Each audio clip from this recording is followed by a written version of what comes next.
ባይገርማችሁ በድሮ ታሪኳ አታፍርም እሷ። በድሮ ታሪኳ የምታፍሩት እናንተ ናችሁ። የድሮ ታሪኳ ላይ ያላችሁ ደግሞ እናንተ ናችሁ፣ እሷ አይደለችም። እሷ ኦሬዲ አልፈዋለች። ተረዳችሁኝ? ስለዚህ ተማሩባት እንጂ አታውድቋት። ማውደቅ አትችሉም። እውነት ለመናገር እኔ ከጎኗ ነኝ እንድታውቁት ፈልጋለሁ። ሴቶች ሆናችሁ ደግሞ አንዲት ሴት ለማውደቅ የምትሞክሩ አላችሁ። አሁን እናንተ ማለት ነው የሴቶች ቀን የሚባለው ይህ ለእናንተ አይገባችሁም። ወንድም አይደላችሁ፣ ሴትም አይደላችሁ። I don't know ምን እንደሆናችሁ እውነት ለመናገር the right time the right place የሚባለው ይሄ ነው። ታይሙን ጠብቆ መናገር ጀምሯል። እንግዲህ ጆሮ ያለው ይስማ፣ ከጎኗ ነው ያለው እስከ መጨረሻው ማለት ነው።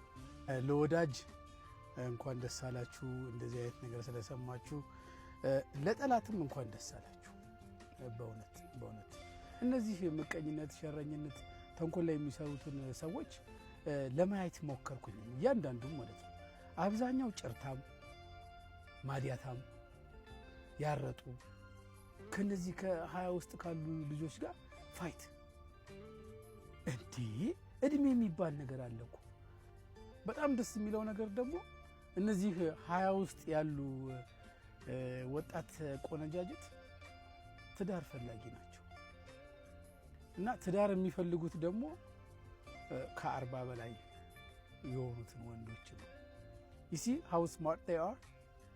እና ምረጡ እስቲ፣ ሴት ሁኑ ወይ ወንድ ዴት አድርጉ፣ ወይም ደግሞ ይፋውጡ። እንደዚህ እንደ ዌስተርኖቹ ይፋውጡ።